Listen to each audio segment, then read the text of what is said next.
우리에게 주시는 하나님의 말씀은 신약성경 디모데후서 3장 14절부터 17절까지의 말씀입니다. 너희는 배우고 확신한 일에 거하라. 너는 네가 누구에게서 배운 것을 알며 또 어려서부터 성경을 알았나니 성경은 능히 너로 하여금 그리스도 예수 안에 있는 믿음으로 말미암아 구원에 이르는 지혜가 있게 하느니라. 모든 성경은 하나님의 감동으로 된 것으로 교훈과 책망과 바르게 함과 의로 교육하기에 유익하니 이는 하나님의 사람으로 온전하게 하며 모든 선한 일을 행할 능력을 갖추게 하려 함이라. 하나님의 말씀입니다. 저는 오늘 본문의 말씀을 가지고 여러분들에게 세 가지 매우 중요한 점을 증거하려고 합니다. 조금 어려운 내용들도 있지만 잘 따라와 주시기를 바랍니다. 첫 번째는 우리는 이 세상이 아무리 변해도 결코 변하지 않는 진리를 소유한 사람들입니다. 이 세상이 아무리 변해도 결코 변하지 않은 진리를 소유한 우리들을 그리스도인이라고 합니다. 지난달인 3월 30일 캐나다 엘버트 주에서는 캐나다 여성 역도 대회가 열렸습니다. 이 역도 대회에 남자가 출전하여 우승한 사건이 일어났습니다. 아니, 여성 역도 대회에 남자가 출전하다니 이게 무슨 말인가 하고 의아해할 여러분들이 계시겠지만 사실입니다. 히어로즈 클래식 우먼 파워리프팅 토너먼트라고 하는 이 역도 대회에 여성 84kg 이상 체급에서 AB 실버버그라는 선수가 출전해서 자그마치 167kg을 번쩍 들어올려 챔피언이 되었습니다.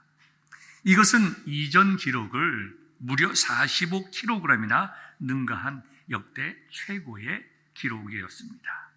그런데 문제는 AB 실버버그가 남자라는 것입니다. 이 황당한 출전이 어떻게 가능했을까요? 정치적인 올바름, political correctness를 지향하는 캐나다 역도 연맹이 정치적인 올바름을 기준으로 역도 연맹의 규정을 정치적 올바름에 맞게 바꿨기 때문입니다. 다시 말하면 여자 대회이건 남자 대회이건 자기가 믿는 성 정체성, 젠더 아이덴티티를 가지고 출전할 수 있도록 한 것입니다. 예를 들면 어떤 남자가 나는 여자라고 믿습니다 라고 생각하면 여성 대회에 출전할 수 있게 되었다는 것입니다. 이전 경기까지 이 여자 역도 대회의 우승자는 앤 앤드레스라는 사람이었습니다.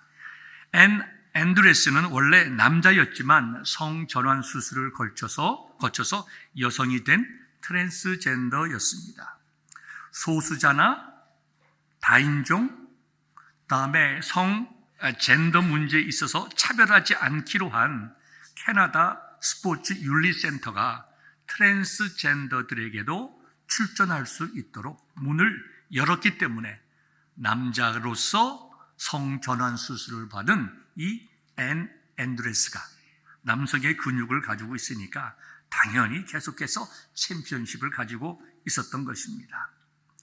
이것에 반대하는 AB 실버버그는 이 대회에 참석하여 챔피언이 되는 것보다 캐나다 역도 연맹이 얼마나 잘못되었는가 하는 것을 지적하기 위해서 이 대회에 참석했다고 하였습니다. 잠시 정치적인 올바름이 어떤 뜻인지 한번 생각해 보겠습니다.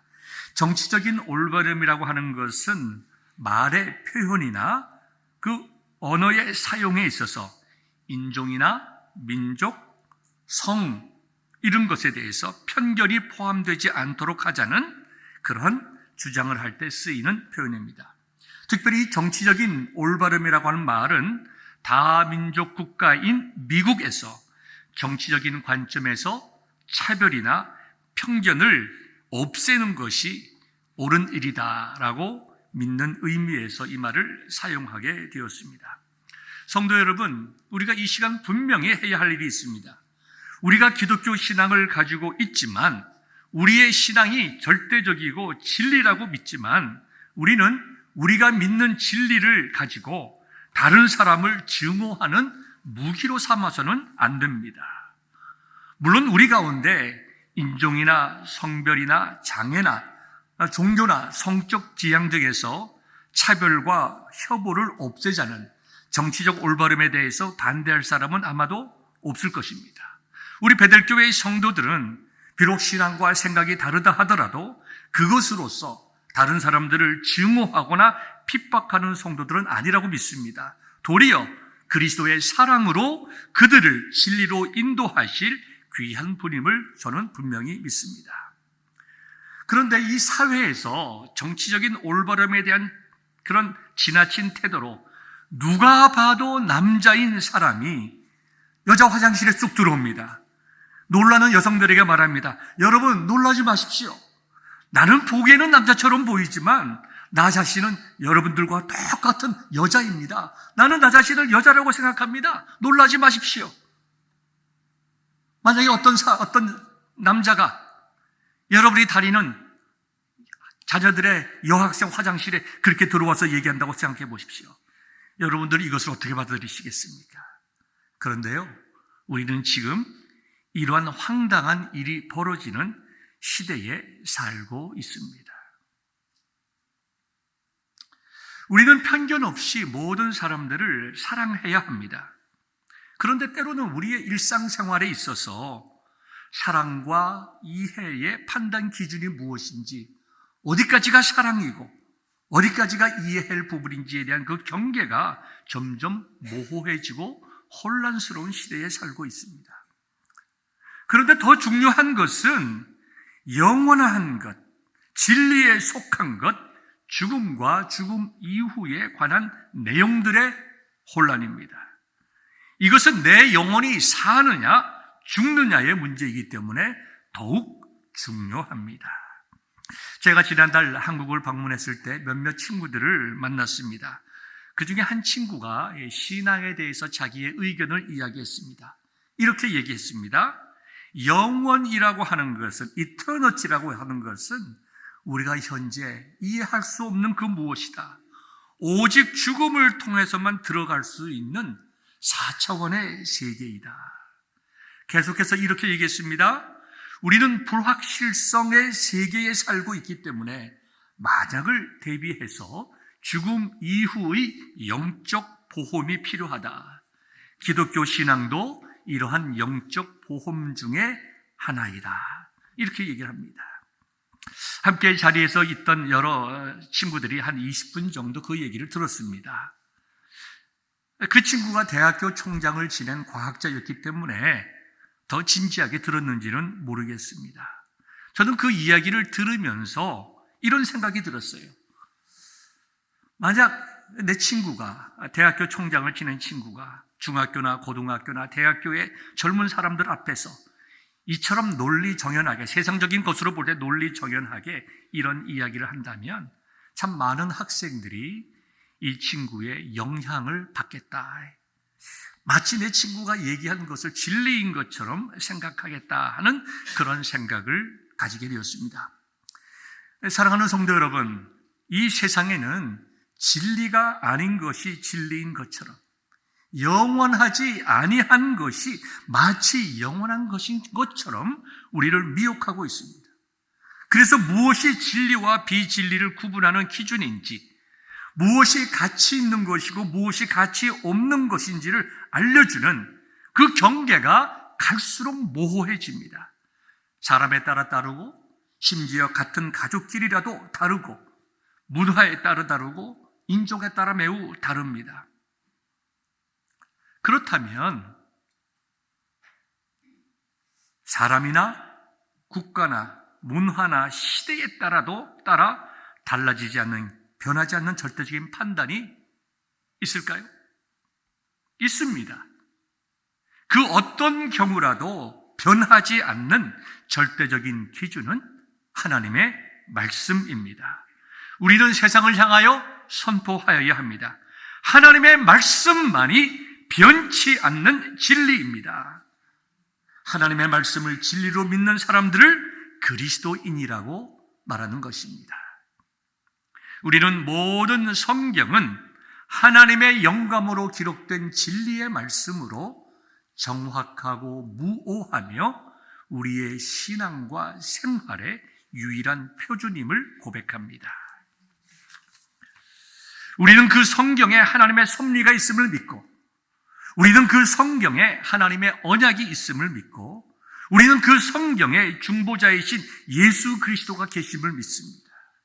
우리는 그 성경 안에 우리가 어떻게 구원받게 되는 것을 기록했음을 알고, 우리는 그 성경 안에 구원받은 그리스도인들이 어떻게 살아야 하는지를 기록되어 있다는 것을 믿습니다. 우리는 그 성경 안에서 우리가 장차갈 하나님의 나라를 소망하는 믿음의 사람들입니다. 그렇기에 우리는 사람들이 다르다 하더라도, 국가가 다르다 하더라도, 언어가 다르고 문화가 다르고 인종과 시대가 다르다 하더라도 세상으로부터 판단받지 않고 세상을 판단하는 분명하고 바른 기준을 가지고 있는 성도들입니다. 예수님께서도 누가복음 12장 57절의 말씀을 통하여 어찌하여 옳은 것을 스스로 판단하지 아니하느냐 말씀하셨습니다. 왜요? 우리에게는 세상을 판단할 수 있는 기준이 있으니까. 사도 바울 역시 고린도전서 6장 2절에서 이렇게 말했습니다. 성도가 세상을 판단하는 것을 너희가 알지 못하느냐? 세상도 너희에게 판단을 받겠거든 그랬습니다. 세상이 하나님의 말씀을 가지고 있는 우리들로부터 판단받는다고 사도 바울은 말씀하셨습니다. 무슨 말일까요? 하나님의 말씀을 진리의 말씀으로 믿고 그 말씀대로 살아가며 그 말씀을 붙잡고 살아가는 사람들은 세상의 그 어떤 사상이나 가치관에 판단받지 않고 도리어 이 세상의 모든 사상과 가치들을 혼동과 혼란 없이 분명하게 판단하여 무엇이 진리인지 무엇이 거짓인지 우리가 어떻게 진리 가운데 살아가야 하는지를 분명하게 구별할 수 있다는 것입니다. 시편 119편 105절은 이렇게 증거합니다. 주의 말씀은 내 발의 등이요 내 길의 빛이니이다. 진리의 말씀입니다. 사랑하는 성도 여러분, 하나님의 말씀으로 인하여 우리 모두가 이 세상을 판단하고 올바른 것이 무엇인지 깨달아 바르게 살고 정말 다른 사람을 변화시킬 수 있는 능력 있는 그리스도인들 되시기를 주님의 이름으로 축원합니다. 두 번째로 변치 않는 진리인 성경은 우리에게 구원의 길을 보여줍니다. 성경 외에는 구원의 길을 발견할 수 없습니다. 오직 하나님의 말씀인 성경만이 우리가 어떻게 구원을 얻을 수 있는지를 보여주기 때문입니다. 성경은 구약과 신약을 포함하여 총 66권으로 되어 있는데 모든 성경은 하나님의 영감으로 기록된 진리의 말씀입니다. 하나님의 영감으로 기록된 진리의 말씀이기에 비록 성경은 40여 명의 저자가 기록했지만 모든 성경의 저자는 하나님이십니다.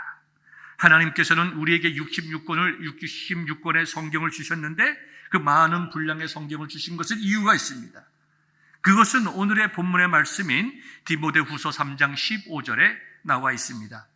성경은 능히 너로 하여금 그리스도 예수 안에 있는 믿음으로 말미암아 구원에 이르는 지혜가 있게 하느니라.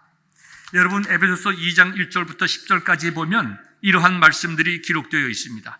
1절과 3절의 말씀을 보면 성경은 우리가 죄로 인하여 죽었는데, 즉 우리의 영혼이 죽었는데 그래서 본질상 진노의 자녀였지만 하나님께서 죽었던, 영적으로 죽었던 우리를 살리셨다고 하셨습니다.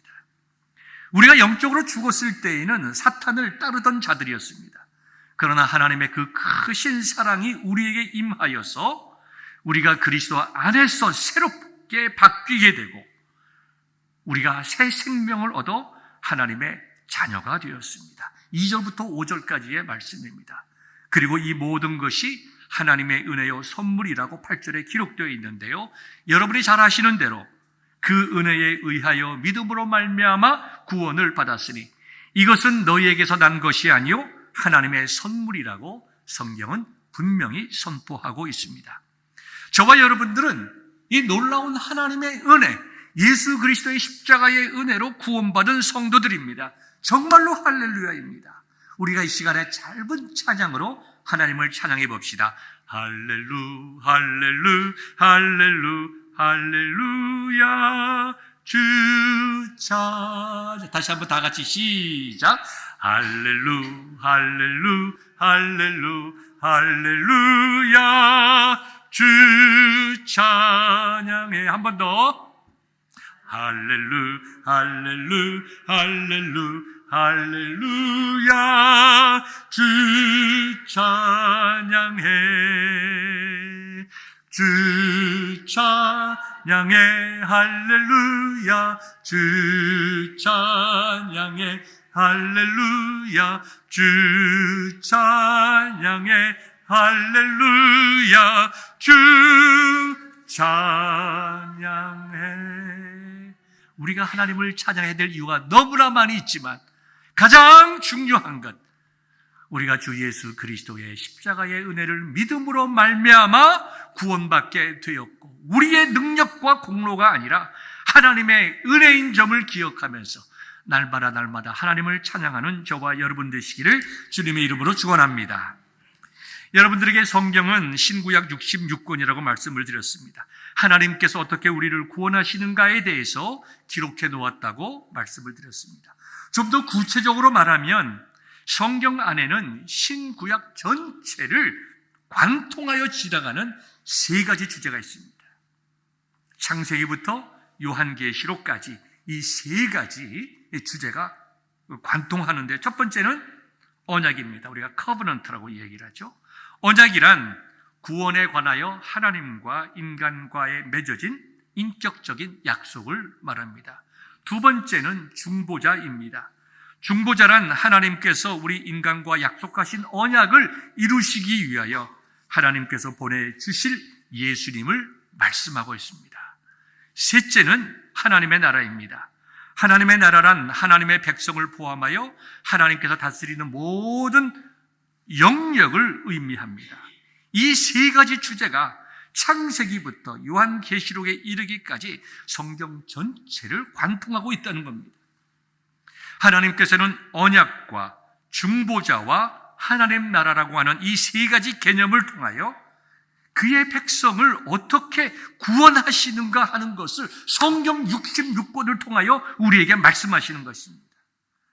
성경 66권의 한 권 한 권마다 하나님은 사랑의 하나님이시며 약속을 바꾸시지 않는 신실하신 언약의 하나님이셔서 그 언약대로 중보자 예수 그리스도를 보내주시고 택하신 하나님의 백성들을 구원해 주심으로 하나님의 나라를 확장하여 나가시는 것을 성경 전체의 각 권들을 통하여 우리에게 보여주신다는 것입니다.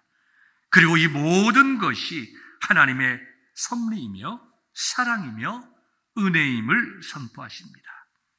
사랑하는 성도 여러분, 우리 모두가 하나님의 말씀을 바로 깨달아 구원받은 하나님의 백성답게 하나님께 영광을 돌리며 영원토록 하나님을 즐거워하는 은혜와 복이 충만한 여러분의 인생 되시기를 주님의 이름으로 축원합니다. 세 번째는 성경은 우리가 어떻게 살아가는 것이 가장 가치 있고 의미 있는 삶인지를 증거하고 있습니다. 오늘 본문 16절과 17절을 보면 이렇게 기록되어 있죠. 모든 성경은 하나님의 감동으로 된 것으로 교훈과 책망과 바르게 함과 의로 교육하기에 유익하니 이는 하나님의 사람으로 온전하게 하며 모든 선한 일을 행할 능력을 갖추게 하려 함이라. 여러분 보십시오. 하나님께서 내가 너희를 구원했으니 이제 너희는 구원받은 자답게 알아서 잘 살아라, 이렇게 하지 않으세요.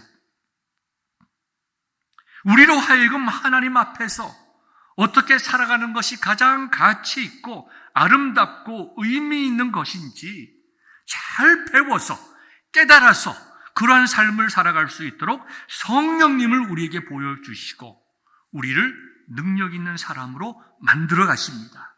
본문 17절의 말씀이죠. 말씀을 통하여. 16절에 보면 교훈과 책망과 바르게 함과 의로 우리를 교육시킨다고 하셨습니다. 히브리서 4장 12절과 13절을 여러분들에게 읽어드리겠습니다.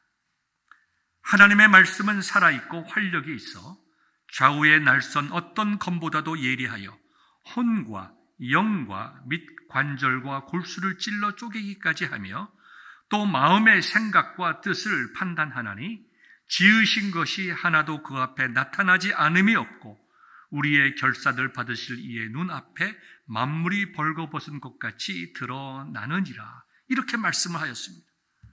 우리의 모든 생각과 행동이 하나님 말씀 앞에 옳음과 그름으로 나타난다는 거예요.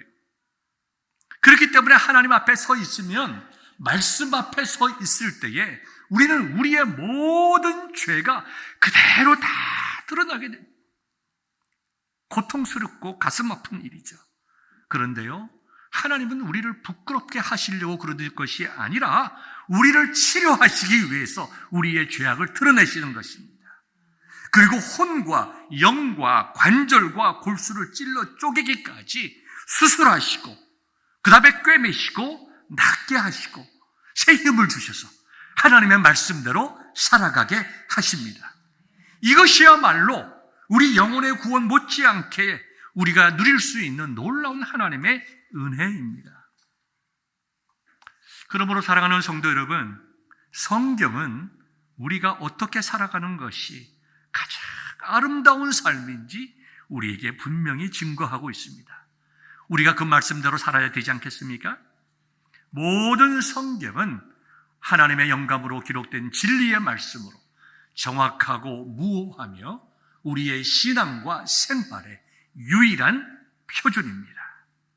그렇기에 사람이나 국가나 언어나 문화나 시대가 달라도 결코 변하지 않는 절대적인 판단 기준은 사람의 글이 아닌 하나님의 영감으로 기록된 진리의 말씀, 즉 성경입니다. 그러므로 우리가 이 성경을 알아야 이 시대를 바르게 살아갈 수가 있습니다. 우리가 성경을 알아야 이 시대의 많은 사상들이 어떠한 잘못을 가지고 있는지 분명히 분간할 수가 있습니다. 우리가 성경을 알아야 우리 자녀들을 말씀으로 바르게 가르칠 수가 있습니다. 우리 자녀들에게 삶의 모범을 보일 수가 있고 주시는 능력을 받아 힘 있는 그리스도인으로 살아갈 수가 있습니다. 또한 우리는 성경을 알아야 우리의 삶의 무거운 짐을 벗어날 수가 있고 자유를 누릴 수가 있습니다. 우리가 성경을 알아야 하나님 앞에서 치료받고 우리가 새로워질 수 있습니다. 새로운 소망으로 살아갈 수 있는 유일한 길은 우리가 하나님의 말씀을 믿고 붙잡는 것입니다. 왜냐하면 오늘 설교의 제목대로 하나님의 말씀만이 우리에게 참된 능력을 주시기 때문입니다.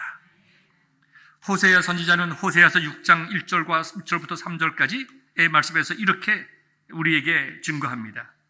오라 우리가 여호와께로 돌아가자.